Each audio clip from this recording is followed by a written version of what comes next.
Based on the readings provided, a loose neutral on the incoming line is likely. Voltage fluctuations in the service legs when loads change indicate a loose neutral. When the neutral connection is compromised, the voltage on each leg varies widely, disrupting appliances and lighting. The grounding electrode conductor, or GEC, normally carries minimal current.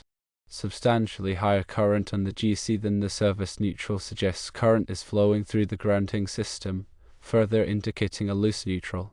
The customer's voltage fluctuations and high GEC current support the theory of a loose neutral on the incoming line. Firstly, check the neutral connection at the main panel, ensuring it's tight and secure. A loose connection there can cause similar issues. Secondly, inspect the service entrance where the power line enters the house for damage or loose connections. Thirdly, verify the grounding system's proper installation and the grounding electrode's good contact with the earth. These are potential causes, and further investigation is necessary to confirm the exact source of the problem. The symptoms suggest the issue is with the neutral connection on the incoming line. Contacting the power company to check and resolve their neutral is recommended. The 145 volts A leg to neutral and 96 volts B leg to neutral combined with 8.4 amps on the A leg, 14.7 amps on the B leg, 0.2 amps on the neutral, and 4 amps on the GEC strongly point to a neutral issue. The imbalanced voltage readings between the two legs are a key indicator. With a good neutral, you would expect to see approximately 120 volts on each leg. The significant difference, 145 volts versus 96 volts, suggests the neutral isn't providing a stable reference point. The current readings further support this conclusion. Although the A leg has a low current draw, the voltage is significantly higher. Conversely, the B leg has a higher current draw but a lower voltage. This inverse relationship is due to the loose neutral causing an imbalance in the circuit. The small amount of current on the neutral itself, 0.2 amps, might seem counterintuitive. However, this is because the neutral isn't functioning as the primary return path for the current. Instead, a portion of the current is returning through the grounding system, as indicated by the 4 amps on the GEC. This is a dangerous situation, as it can lead to overheating of the grounding wires and create a potential shock hazard. It's also important to consider the type of loads that are connected to each leg. If there are significantly more loads on the B leg, this could contribute to the voltage imbalance. However, even with an uneven load distribution, a properly functioning neutral should maintain a more stable voltage on each leg. To further diagnose the problem, you could try turning off various circuits in the house and observing how the voltage readings change. If turning off a particular circuit causes the voltage to become more balanced, this could indicate that the load on that circuit is exacerbating the problem. It's also important to check the voltage at the service entrance, where the power lines enter the house. If the voltage is unbalanced at this point, it's likely that the problem is indeed with the utility's neutral connection. However, if the voltage is balanced at the service entrance but unbalanced at the main panel, this suggests that the problem is somewhere between the service entrance and the main panel. This could be due to a loose connection, damaged wiring, or some other issue. In addition to checking the voltage and current readings, it's also a good idea to visually inspect the wiring and connections. Look for any signs of corrosion, damage, or loose connections. Pay particular attention to the neutral connections, as these are the most likely source of the problem. Remember, working with electricity can be dangerous. If you're not comfortable working with electrical wiring, it's best to call a qualified electrician. They will have the tools and expertise to safely diagnose and repair the problem. In this situation, given the high current on the GEC and the voltage imbalance, it's definitely a good idea to have the power company check their neutral connection. This is the most likely source of the problem, and it's important to have it resolved as soon as possible to prevent further damage to the electrical system and to ensure the safety of the occupants. The fact that you observe these symptoms, which include voltage fluctuations as loads come on and off, strongly indicates a neutral issue. In a balanced system, the voltage on each leg should remain relatively stable regardless of the load. The significant voltage difference between the A leg at 145 volts and the B leg at 96 volts immediately suggests a problem with the neutral connection. Ideally, both legs should read close to 120 volts. The current readings on the neutral and GEC provide additional clues. In a properly functioning system, the neutral should carry the unbalanced current between the two legs. However, in this case, the neutral current is only 0.2 amps, which is very low considering the current on the A and B legs are 8.4 amps and 14.7 amps respectively. This indicates that the neutral is not effectively carrying the return current. The high current on the GEC 4 amps is another red flag.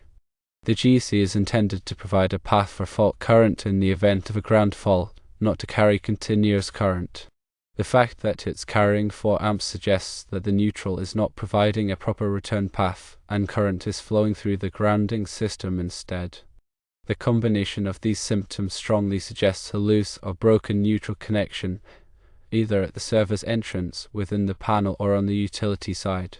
It's crucial to address this issue promptly, as a loose neutral can lead to a variety of problems, including voltage fluctuations, equipment damage, and even electrical fires.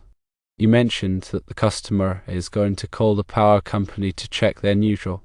This is the right course of action, as the problem may be on the utility side of the service. If the power company finds no issues with their neutral connection, the next step would be to inspect the service entrance and the main panel for any signs of damage or loose connections. The neutral connections should be carefully checked to ensure they are tight and secure.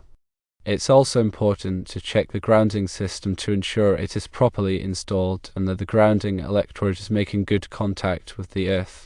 If the problem is found to be within the panel or at the service entrance, it should be repaired by a qualified electrician. It's important to remember that working with electricity can be dangerous, and it's always best to err on the side of caution. The voltage imbalance alone is enough reason to suspect a serious neutral problem. The ideal scenario in a split-phase 120/240 volt system is for each leg to measure approximately 120 volts relative to neutral. A significant deviation from this, such as the 145 volts and 96 volts you observed, is a clear sign of trouble. This imbalance can stress and potentially damage appliances and electronic devices connected to the circuit. Devices designed to operate at 120 volts may experience overvoltage or undervoltage conditions, leading to malfunction or premature failure. The fact that the GEC is carrying a significant amount of current is also concerning from a safety perspective. The GEC is intended to provide a low impedance path to ground for fault currents, not to serve as a primary return conductor. When current flows through the GEC continuously, it can cause the grounding system to become energized, creating a potential shock hazard. This is especially dangerous if there are any breaks or high resistance connections in the grounding system. In addition to the voltage and current measurements, it's also helpful to consider any other symptoms the customer may be experiencing. For example, are they noticing flickering lights, appliances that are not working properly, or unusual noises coming from electrical outlets? These symptoms can provide additional clues as to the nature and location of the problem. To further investigate the issue, you could try measuring the voltage at different outlets throughout the house.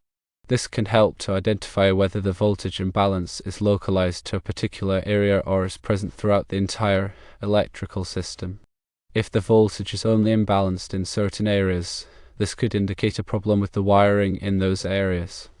It's also important to check the size of the neutral conductor to ensure it is adequate for the load. If the neutral conductor is too small, it may not be able to carry the return current effectively, leading to voltage imbalance and other problems. The National Electrical Code, or NEC, provides guidelines for sizing neutral conductors based on the expected load. For example, NEC Table 3.1015b16 provides ampacity ratings for conductors based on their size and insulation type. It's essential to ensure that the neutral conductor meets the requirements of the NEC. When inspecting the service entrance, pay close attention to the condition of the conductors and the connections. Look for any signs of corrosion, damage, or loose connections. If you find any problems, they should be repaired by a qualified electrician. It's also important to ensure that the service entrance is properly grounded. The grounding electrode should be connected to the grounding busbar in the main panel with a continuous conductor. The grounding electrode conductor should be sized according to the NEC Table 2.5066. The grounding electrode should be a ground rod, ground plate, or other approved grounding electrode. The resistance to ground should be 25 ohms or less. If the resistance is greater than 25 ohms, an additional grounding electrode is required. In summary, the symptoms you described strongly suggest a loose or broken neutral connection. This is a serious problem that should be addressed promptly to prevent further damage and ensure the safety of the occupants. The customer's decision to call the power company is the right first step. If the power company finds no issues, a thorough inspection of the service entrance and main panel should be conducted by a qualified electrician. The combination of the voltage readings, current readings, and other symptoms will help to pinpoint the location of the problem and determine the appropriate course of action.